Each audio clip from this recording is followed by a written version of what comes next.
여러분 안녕하세요. 반갑습니다.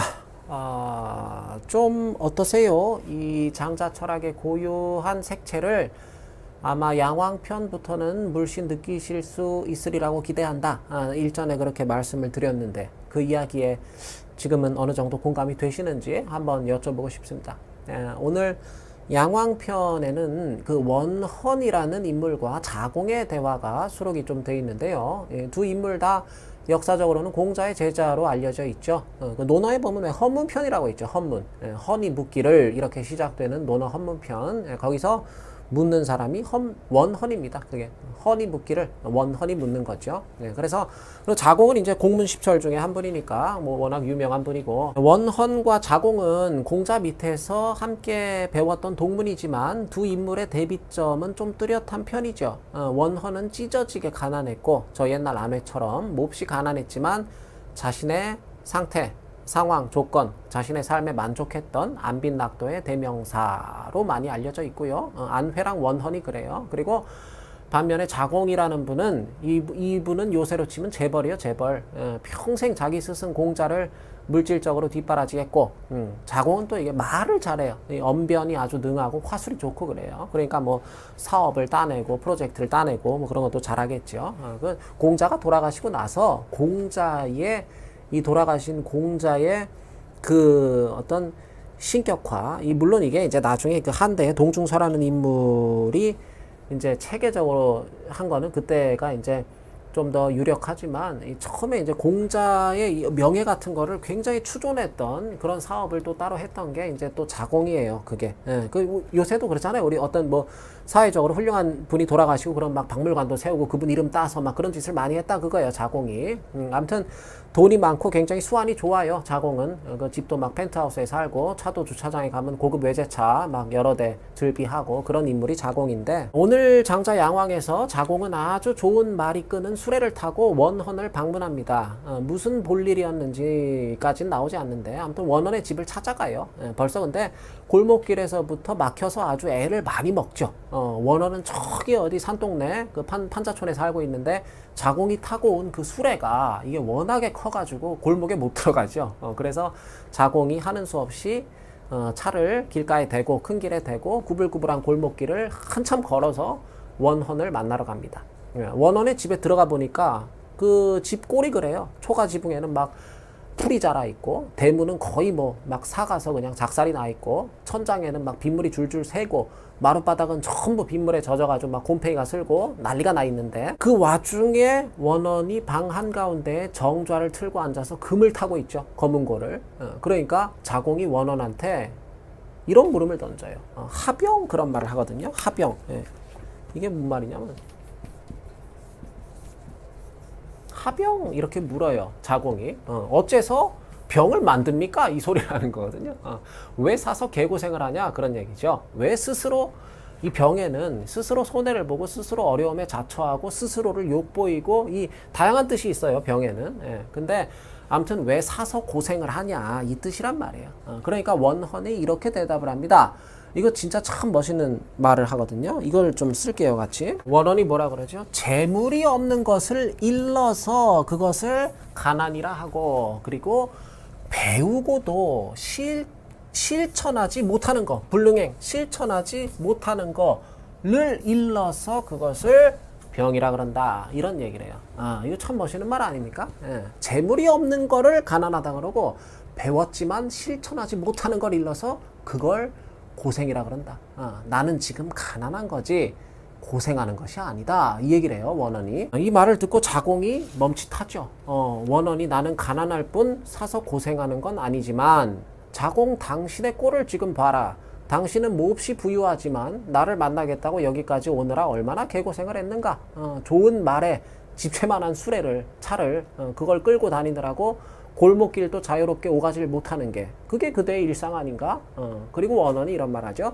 세상의 명성이나 평판, 체면을 바라면서 행동하고 이게 남의 시선을 지나치게 의식한다. 그런 이야기랑도 이제 일맥상통하겠죠. 그리고 나랑 친한 사람들하고만 어울리고, 친하면 아군으로, 안 친하면 적군으로 여긴다. 그 얘기예요. 그리고 학문은 남에게 뽐내기 위해서 하고, 공부의 목적이 과시에 있다. 그 얘기입니다. 나 자신의 수양에 공부의 목적이 있는 게 아니라 어디 가서 쥐꼬리만한 지식을 뽐낼 요량으로 공부를 한다. 그 얘기예요.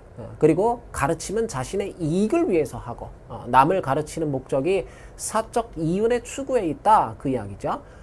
사람 사는 세상에서 하나라도 더 사람답게 만들어서 보다 더 사람 살기에 좋은 세상을 만들고자 하는 목적이 그런 목적이 아니라 그냥 제자들 막 끌고 다니면서 거기서 그냥 왕노릇하고 우두머리 노릇을 하고 그냥 뭐 학원 캐파 키워가지고 홍보해서 수강생 더 끌어모으고 이제 그런 것들. 그리고 인의, 어질과 의로움을 핑계로 온갖 못된 짓을 하고, 어질과 의로움이라는 것은 그 역시 몹시 상대적인 가치들인데, 그잖아요. 인이라는 것도 나한테는 때려 죽여도 당장 그냥 시원찮을 원수 같은 놈도 도저히 같은 하늘을 이고 살아갈 수 없을 것만 같은 그렇게 불이 나게 느껴지는 사람도 누군가에게는 정말 없어서는 안 될 한없이 자상하고 인자로운 그런 사람일 수 있는 거잖아요. 의라는 것도 마찬가지죠. 이스라엘과 미국의 정의가 이란에게는 다시 없을 불이란 말이에요. 그게 팔레스타인도 마찬가지고, 나의 정의가 너의 불이고 너의 정의가 나의 불이고, 이런 상황이 오늘날에도 비일비재하지 않습니까? 미시적으로나 거시적으로나. 그리고 원헌의 마지막 말이 수레와 말 따위를 장식하는 일들은, 그런 일들은 나로서는 차마 할 수가 없는 일들이다. 무위 자연에서 벗어나는, 억지로 애써 어떠한 척하는 행태들, 그래서 사람이 자연스럽지 못하게 되는 몹시 부자연스러운 상태로 사람을 이끌어가는 그런 일들은 나로서는 도저히 할 수가 없는 일들입니다. 뭔 말이에요 이게? 그 초가집 그냥 다 쓰러져가는 그 집에서 뭐 빗물이 새든 마루에 곰팡이가 슬든 어쨌든 이것이 나에게는 지금 현 상황에서 가장 자연스러운 일을 그냥 나는 하고 있는 것일 뿐이다. 그 얘기를 하는 거예요. 여기까지가 오늘 장자 양왕에 실린 원헌과 자공의 대화입니다.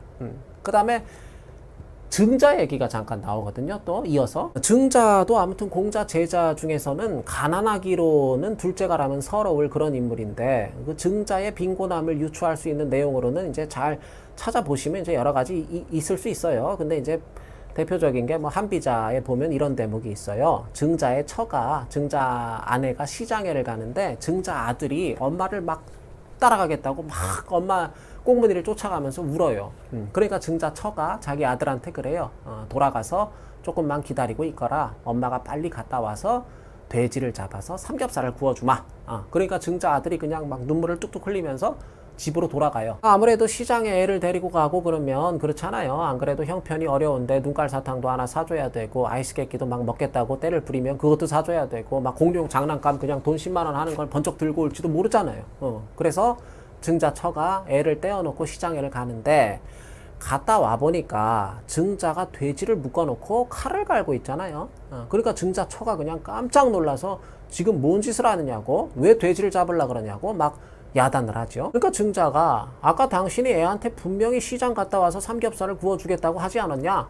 그래서 내가 초벌을 미리 해놓으려고 이러고 있는 거다 하니까 증자처가 지금 뭔 귀신 시다라 까먹는 소리를 하냐고, 그건 그냥 애가 때를 부리고 그러니까 내가 잠깐 달래려고 그런 거지 돼지를 왜 잡느냐고 그러잖아요. 그러니까 증자가 그러죠. 무릇 아이들이란 거짓말의 대상이 될 수 없는 것이다. 아이들은 아는 것이 모자라기 때문에 모든 것을 부모로부터 배우며 부모의 가르침을 따르는 것이다. 아이에게 부모는 곧 우주다 그거예요. 제가 얼마 전에 영화를 보니까 그게 무슨 대가족인가? 그걸 보니까 부모는 아이에게 우주다. 아이는 부모에게 신이다. 뭐 그런 대사가 있던데 어떤 스님이 그 영화 말미에 그런 말씀하시던데 모르겠습니다. 이제 저도 애 아빠가 되고 나서 보니까 이게 참 틀림없는 말 같다 그런 느낌을 많이 받아요. 근데 아무튼 뭐 이게 중요한 건 아니고 아무튼 증자가 자기 처한테 그런 얘기를 하는 거예요. 지금 당신이 아이를 속이는 것은 시장 갔다 와서 삼겹살을 구워주겠다고 해놓고 입을 싹 닫고 모른 채 하는 것은 그것은 곧 아이에게 속임수를 가르치는 것과 다를 바가 없다. 어미가 자식을 속이면 자식은 앞으로 어미를 믿지 못하게 될 것이다. 어미도 믿지 못하는 자식이 누군들 믿을 수 있겠는가? 당신은 정녕 아이를 믿을 놈 하나 없는 세상에서 살도록 그렇게 할 작정인가? 하고 증자가 그냥 도끼로 돼지 목을 날려버리죠. 아내가 보는 앞에서.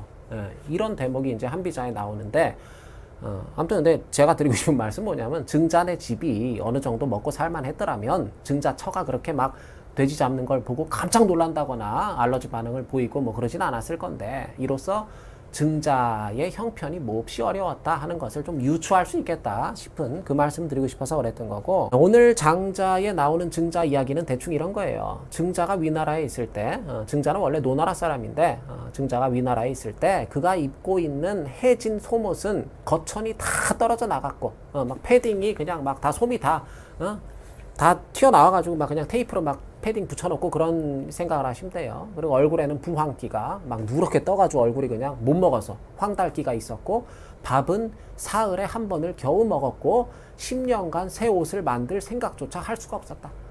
그리고 이제 머리에 이 관을 쓰려 그러면 이 관끈이 각끈이 다 끊어지고 해져가지고 끈을 맬 수가 없었고, 옷깃을 여밀려 그러면 옷깃을 여밀라고 이렇게 하면은 팔꿈치가 다 튀어나와가지고 그냥 여기가 다 해진 거야. 하도 이렇게 앉아가지고 이 공부를 하니까 여기가 팔꿈치 대고 하잖아요. 이렇게 상에다가. 그러니까 옷깃을 여밀라 그러면 팔꿈치가 그냥 튀어나오고, 신발은 뒤꿈치가 다 떨어지고, 그랬다 그래요.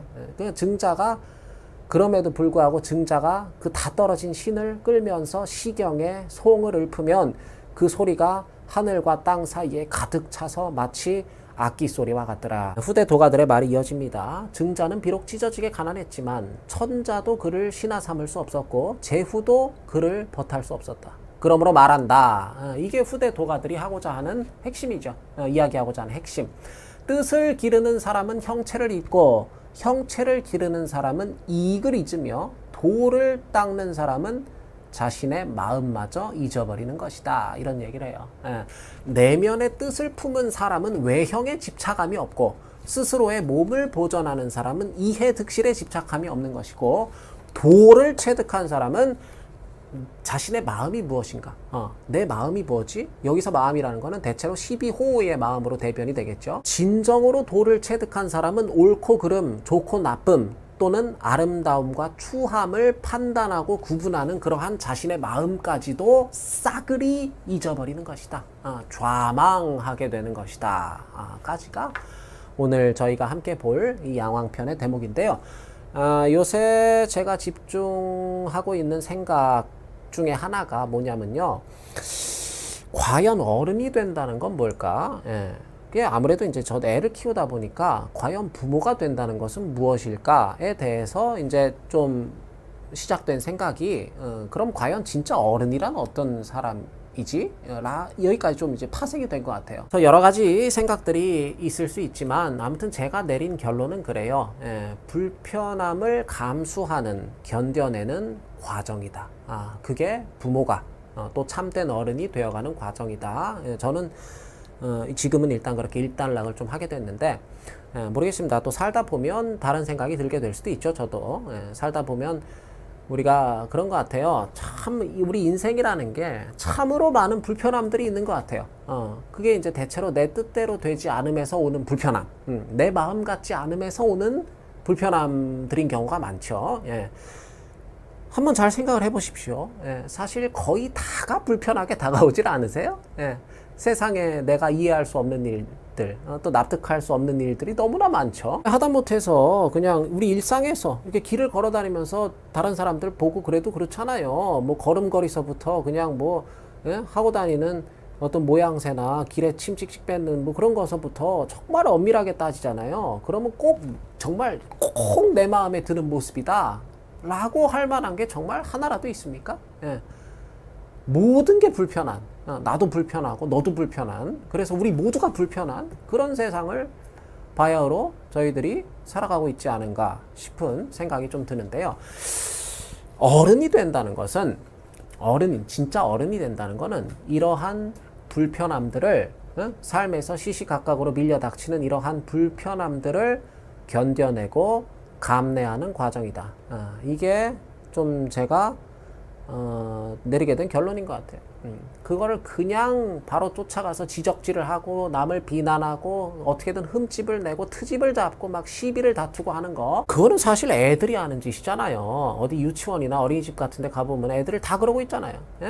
사람은 우리 사람이라는 게 그렇잖아요. 전부가, 우리 사람은 전부가 아주 비슷한 듯 하면서도 또 전부 조금씩 다르잖아요. 에? 그게 진리라고 한다면 어쩌면 이 세상에 저마다 느끼는 정도의 차이는 있겠지만 모든 것이 약간은 나에게 불편하게 느껴지는 게 그게 지극히 자연스럽고 당연한 현상일지도 모르겠습니다. 왜냐하면 우리는 전부 조금씩은 다르기 때문에. 예, 세상에 나랑 똑같은 사람은 없기 때문에 그래요. 예, 어쩌면 오늘 장자에 등장하는 원헌과 증자는 불편함을, 삶의 불편함을 수용하고 감내하는 그런 참된 어른의 모습을 대변하고 있을지도 모르겠다 싶은 생각을 지우기 어렵습니다. 제가 늘 드리는 말씀이지만 불편의 다른 말은 곧 불안이고, 불편이라는 게 뭡니까? 불편이라는 게 편리하지 못하다 그 소리잖아요. 편리하지 못하다. 그래서 편안하지 못하다. 이 같은 말이란 말이에요. 불편과 불안은. 그랬을 때 우리가 어른이 된다는 거는 정말 성숙한 사람이 된다는 거. 살아온 세월과 성숙도는 정비례 관계가 아님을 저희가 잘 알고 있죠. 정비례하는 경우가 사실상 이렇게 보면 극히 드물어요. 정비례하는 경우가. 반비례하지만 않아도 다행이다 싶을 정도로 극히 드문데, 여하간 성숙한 인간이 된다는 것은 곧 삶의 여러 불편함들을, 또 삶의 불안을 내가 받아들이고 또 참고 견디는 과정이다. 삶의 불편함, 삶의 불안, 이런 것들을 아주 자연스럽고 당연한 무언가로 그렇게 편안하게 여길 수 있게 되는 그런 경지야말로 그게 참된 어른의 경지일지도 모르겠습니다. 오늘 강의는 이것으로 마치겠습니다. 감사합니다.